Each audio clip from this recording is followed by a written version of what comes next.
सभी का इस खास एक्सप्लेनर में बहुत बहुत स्वागत है।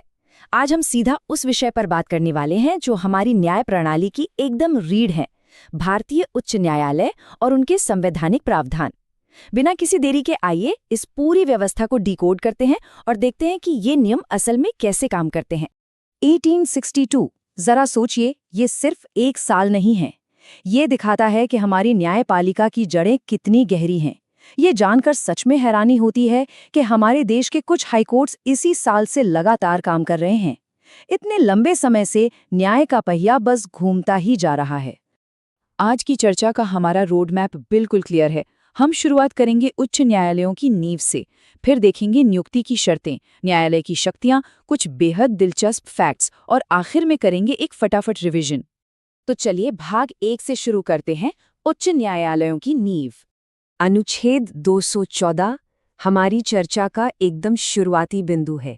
प्रत्येक राज्य के लिए एक उच्च न्यायालय होगा, बस इतनी सी लाइन है। लेकिन यह राज्य स्तर पर न्याय का संवैधानिक जनादेश है। ये बहुत ही बेसिक है, लेकिन सबसे ज्यादा जरूरी अनुच्छेद है। इसके तुरंत बाद आता है अनुच्छेद 215, जो उच्च न्यायालय को अभिलेख न्यायालय या कोर्ट ऑफ रिकॉर्ड बनाता है। परीक्षाओं में ये अक्सर पूछा जाता है। इसका सीधा सा मतलब है कि हाई कोर्ट जो भी फैसला सुनाता है उसे हमेशा के लिए एक परमानेंट रिकॉर्ड की तरह सुरक्षित रखा जाता है। ये फैसले भविष्य के मुकदमों में एक मजबूत नज़ीर का काम करते हैं और निचली अदालतों को इन्हें मानना ही पड़ता है। हमारा संविधान देखिए कितना स्मार्ट और फ्लेक्सिबल है।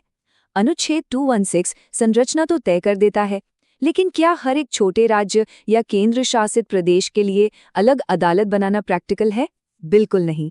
इसीलिए अनुच्छेद 231 के तहत 2 या उससे ज्यादा राज्यों के लिए एक ही कॉमन हाईकोर्ट बनाया जा सकता है, और अनुच्छेद 230 इस अधिकार क्षेत्र को केंद्र शासित प्रदेशों तक भी बढ़ा देता है। एकदम शानदार प्रशासनिक समझदारी। आगे बढ़ते हैं भाग 2 पर, नियुक्ति और शर्तें। आइए देखते हैं जजों के क्या नियम होते हैं।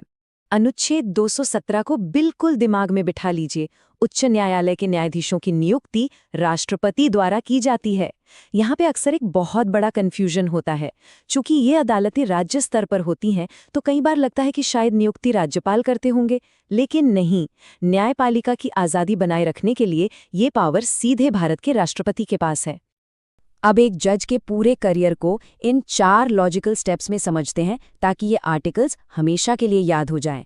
चरण 1, अनुच्छेद 219 के तहत कुर्सी संभालने से पहले शपथ। चरण 2, अनुच्छेद 221 में उनके वेतन और भत्ते तय होते हैं। चरण 3, जरूरत पड़ने पर अनुच्छेद 222 के तहत उनका ट्रांसफर एक हाईकोर्ट से दूसरे में होता है। और आखिरी चरण 4, अनुच्छेद 220 साफ कहता है कि एक बार स्थायी जज बन गए तो रिटायरमेंट के बाद निचली अदालतों में वकालत नहीं कर सकते। एकदम परफेक्ट टाइमलाइन है। नॉर्मल अपॉइंटमेंट्स के अलावा कुछ स्पेशल कंडीशन भी तो होती हैं। इन तीनों को एक साथ याद रखिए, अनुच्छेद 223, 224 और 224A। मान लीजिए अदालत पर काम का बोझ अचानक बहुत ज्यादा बढ़ जाए, तो क्या होगा? तब ये नियम कार्यवाहक, अतिरिक्त और यहाँ तक कि रिटायर हो चुके जजों को वापस बुलाने की अनुमति देते हैं, ताकि न्याय का काम कभी धीमा न पड़े। अब अदालतें सिर्फ जजों से तो नहीं चलती, उनके पीछे एक पूरा स्टाफ होता है। अनुच्छेद 229 अधिकारियों, कर्मचारियों और रोजमर्रा के खर्चों को हैंडल करता है, जबकि अनुच्छेद 218 ये कन्फर्म करता है कि सुप्रीम कोर्ट के कुछ बेहद अहम नियम सीधे हाई कोर्ट्स पर भी लागू हों। ये अदालतों का पूरा बैकएंड सिस्टम है। अब आते हैं भाग 3 पर, उच्च न्यायालय की शक्तियां। ये सबसे अहम हिस्सा है। अनुच्छेद 226 को आप हाई कोर्ट की शक्तियों का धड़कता हुआ दिल कह सकते हैं। ये अनुच्छेद अदालत को नागरिकों के मौलिक अधिकारों की रक्षा के लिए 5 रिट जारी करने की सुपर पावर देता है। हेवियस कॉर्पस, मैंडेमस, प्रोहिबिशन, सर्शोरारी और को वारंटो। ये सिर्फ कानूनी शब्द नहीं हैं, ये असल में वो हथियार हैं जो हर आम इंसान को किसी भी सिस्टम के अन्याय के खिलाफ एक सुरक्षा कवच देते हैं। रिट के तुरंत बाद आता है अनुच्छेद 227। सीधा सा रूल है, हाई कोर्ट अपने राज्य की सीमाओं के अंदर आने वाली सभी निचली अदालतों का बॉस है। इसे अधीक्षण या सुपरिंटेंडेंस की शक्ति कहते हैं। अदालत ये लगातार मॉनिटर करती है कि नीचे की अदालतें सही तरीके से और कानून की हद में रहकर काम कर रही हैं या नहीं। यहाँ एक दिलचस्प तुलना देखते हैं। अनुच्छेद 225 अदालतों का जो बेसिक अधिकार क्षेत्र है वो बताता है, लेकिन अनुच्छेद 228 बहुत ही स्पेशल है। अगर निचली अदालत में कोई ऐसा केस आ जाए जिसमें सीधे संविधान की व्याख्या का कोई बड़ा सवाल फंसा हो, तो हाईकोर्ट उस केस को तुरंत अपने पास खींच सकता है। चलिए भाग 4 पर आते हैं, कुछ ऐसे फैक्ट्स जो परीक्षा के लिए सुपर इम्पोर्टेंट है। जब साइज की बात होती है तो इलाहाबाद उच्च न्यायालय भारत का सबसे बड़ा हाईकोर्ट है, जहां जजों की संख्या सबसे ज्यादा है। लेकिन अगर इतिहास की बात करें तो कलकत्ता उच्च न्यायालय सबसे पुराना है। एक तरफ विशालता और दूसरी तरफ ऐतिहासिक विरासत। इतिहास की बात चल ही रही है तो उन 3 तटीय शहरों को याद करिए जहां से ये सब शुरू हुआ था, कलकत्ता, बॉम्बे और मद्रास।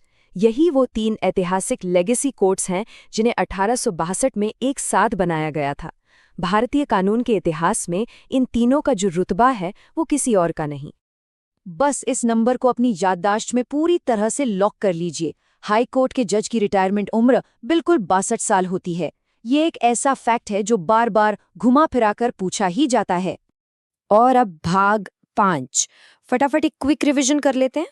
इन बेसिक आर्टिकल्स को पक्का कर लीजिए। 214 हर राज्य के लिए एक high court, 215 court of record और 217 राष्ट्रपति द्वारा जजों की नियुक्ति।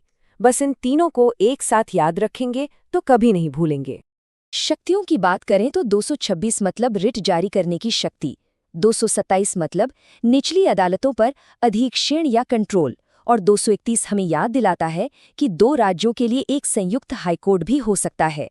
एकदम सटीक निचोड़। तो इस पूरी एक्सप्लेनेर के बाद एक सवाल जो दिमाग में आता है, ये जो सारी संवैधानिक शक्तियां हैं, ये हमारे लोकतंत्र में बैलेंस कैसे बनाती हैं? जरा सोचिए, अगर अनुच्छेद 226 की वो रेड शक्तियां न हो या 227 का वो कंट्रोल न हो, तो क्या किसी आम इंसान को सिस्टम के सामने न्याय मिल पाएगा?